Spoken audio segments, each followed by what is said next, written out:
está pasando con la vacunación en el resto del mundo? Continúan las repercusiones por el llamado vacunatorio VIP en Argentina. Mariana Schmidt, ¿cómo estás? Hola, muy buenas tardes, muy buenos días.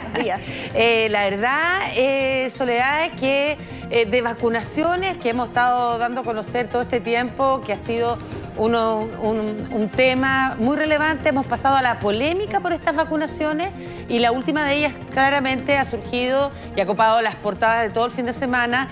Es lo que ha ocurrido en Argentina. En definitiva, las últimas horas habló ya el presidente de ese país, Alberto Fernández, respecto a este escándalo, el cual fue nombrado por la propia prensa como vacunatorio VIP. Se trata, en definitiva, de la vacunación en secreto, con las dosis Sputnik V de empresarios, de médicos, políticos, amigos y familiares del ahora exministro de Salud, Ginés González. El mandatario dijo que lo sucedido en la Secretaría de Salud es reprochable, que no podía avalarse.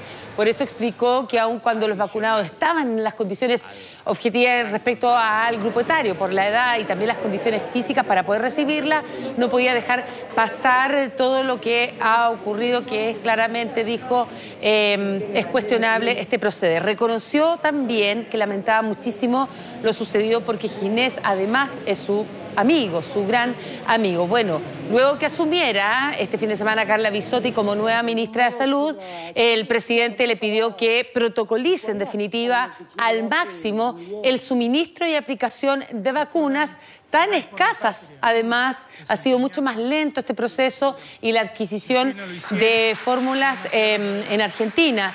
En ese país ya se reportan más de 2 millones de contagiados, más de 51.000 decesos desde que comenzó la pandemia.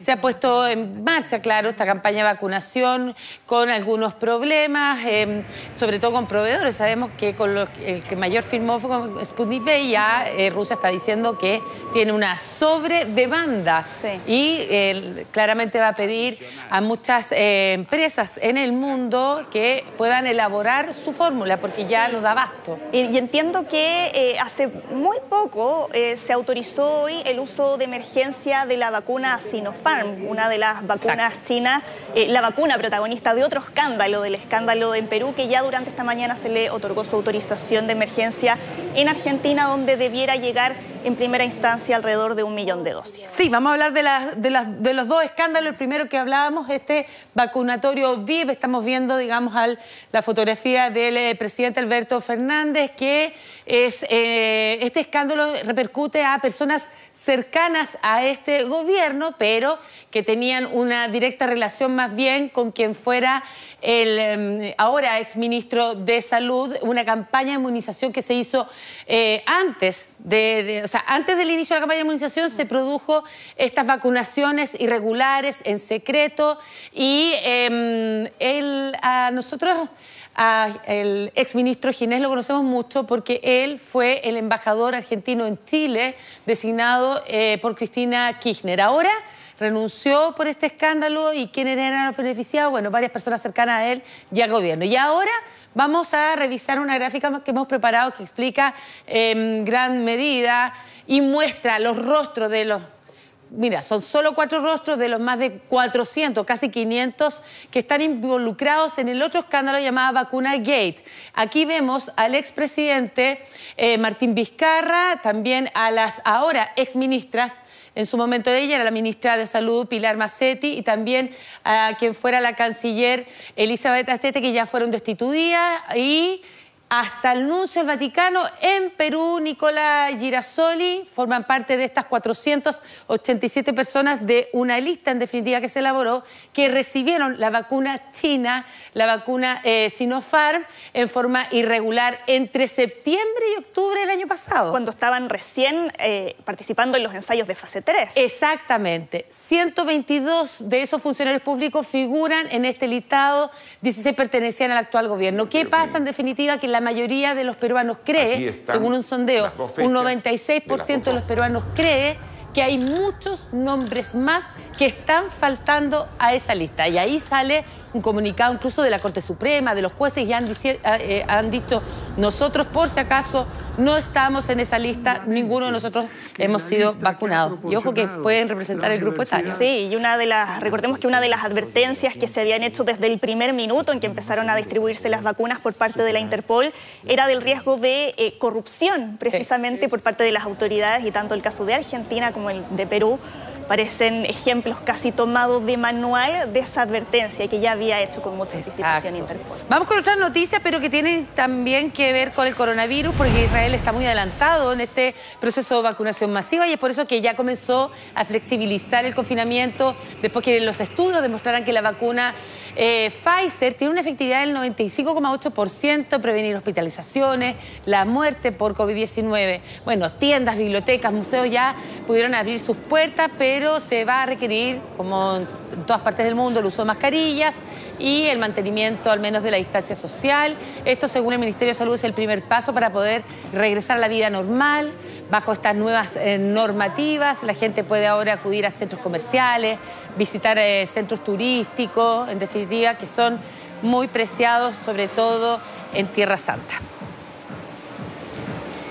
Vamos a los Estados Unidos porque tras el incidente que sufrió un avión de United Airlines en Denver, Colorado, la Administración Federal de Aviación anunció que ordenó inspecciones de emergencia de todos los aviones Boeing 777 equipados con el motor que falló el fin de semana con esta aeronave que transportaba 240 personas.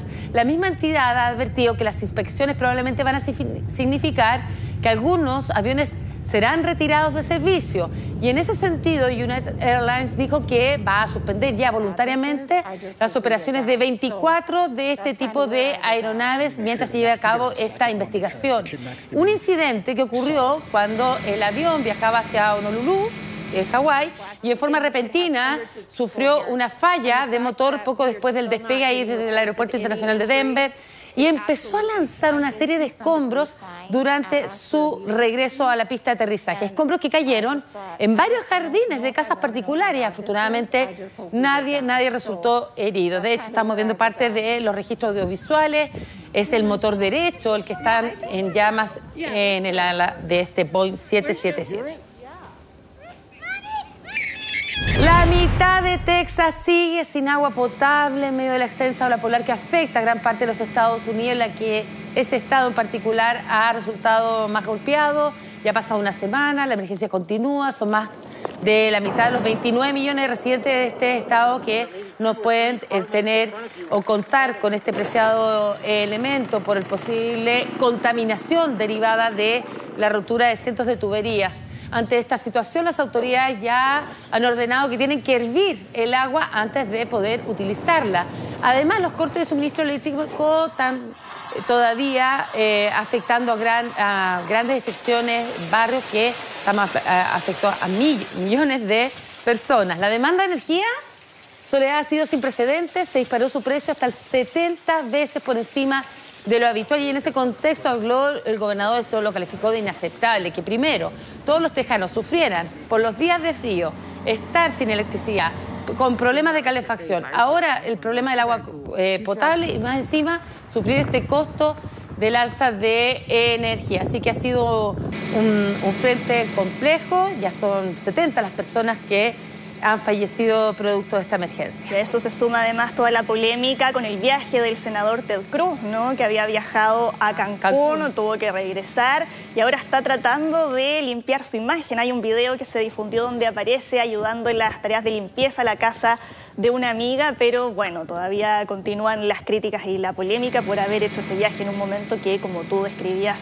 todavía sigue siendo muy complejo en un estado que en esta época del año está más acostumbrado a temperaturas 15, 20 grados Celsius y nunca este tipo de nevadas con este descenso de temperaturas que en décadas que era algo que no se había visto. Sí, Texas, un estado históricamente republicano y en esa tendencia política también negacionista con el cambio climático, y no ha querido reconvertirse, por ejemplo, con otro tipo de energías, y es así donde se vieron ahora realmente afectados por una en particular y están sintiendo con dureza los efectos. Y esto también ha desencadenado la renuncia del alcalde de Texas, porque dijo: aquí va a sobrevivir el más fuerte. Con ese tipo de declaraciones claramente fue duramente cuestionado. Vamos a ver lo que está pasando en Ecuador. Sí, hubo noticias porque lo confirmó el Consejo Electoral. Finalmente el ex banquero Guillermo Lasso junto al correísta Andrés Arauz van a pasar a la segunda vuelta de las elecciones presidenciales en ese país. Según la entidad Arauz de la Alianza Unión por la Esperanza obtuvo el 32% de los votos, mientras que Lasso del movimiento Creando Oportunidades logró el 19%. Así es que por 32.600 votos desplazó en definitiva al candidato indígena Yacu Pérez. El Consejo indicó además que queda abierta la etapa para presentar diferentes recursos, impugnaciones, apelaciones, porque es el caso que va a ocurrir con el candidato indígena. Bueno, el balotaje se va a realizar el próximo 11 de abril. El ganador va a suceder al presidente Lenín Moreno, ex aliado de Rafael Correa, cuyo periodo 4 años va a cumplir ahora el 24 de mayo. Parte de la información internacional. Bien, Marian, muchas gracias por tu completísimo informe, como siempre. Muchas gracias a ti. Buenos días. Buenos días.